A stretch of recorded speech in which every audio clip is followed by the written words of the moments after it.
D'abord que nous suivons de près la situation sur le terrain, spécifiquement dans la province du Sud Kivu, axe Kamanyola-Uvira. Vous savez qu'il y a quelques jours, l'armée a communiqué pour dire qu'il y a des bombes qui sont parties de Bugarama au Rwanda, qui sont tombées sur des cibles, notamment civiles.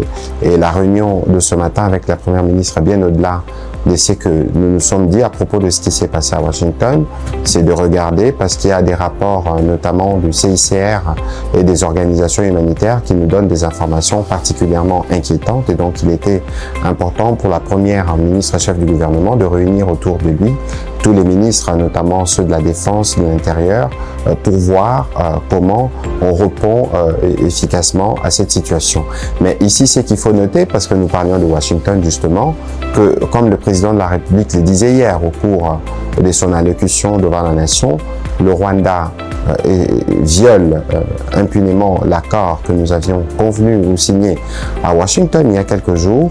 Ce n'est plus simplement violer l'accord que nous avons signé, mais c'est aller vers la régionalisation du conflit, parce qu'il est évident que le Rwanda prend le Burundi aussi en cible, au-delà des actes qui sont posés en République démocratique du Congo. C'est ici aussi les lieux d'interpeller les médiateurs pour que, dans le cadre de ce qui avait été convenu, puisse peser de son poids pour que la paix puisse restaurer, pour que le Rwanda puisse s'y ranger. Parce que, comme je vous le disais tout à l'heure, la situation humanitaire est particulièrement préoccupante. Lorsqu'on attaque des écoles, on attaque des centres de santé, on attaque des maisons d'habitation, c'est clair qu'il y a une volonté de s'aimer la terreur. C'est ici aussi l'occasion d'interpeller très vivement tous nos compatriotes qui sont particulièrement sur les réseaux sociaux. Nous parlons souvent du poison rwandais.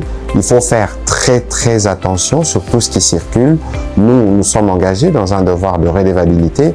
Nous viendrons donner les tableaux généraux de la situation.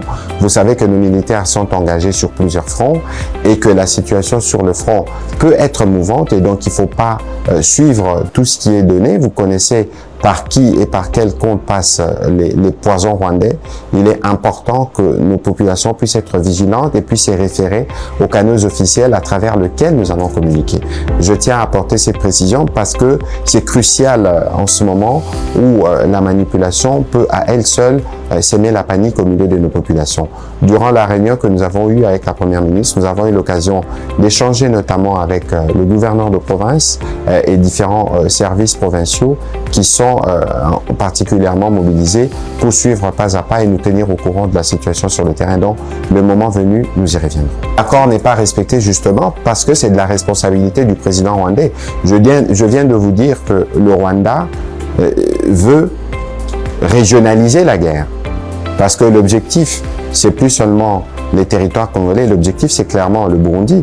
Et donc, il est évident qu'une telle posture contrarie totalement toutes les déclarations qui ont été faites devant l'émissaire américain il n'y a même pas encore une semaine. C'est pour ça que les médiateurs est particulièrement interpellé pour voir dans quelle mesure on peut mettre fin à toutes ces attitudes inutilement belliqueuses du Rwanda.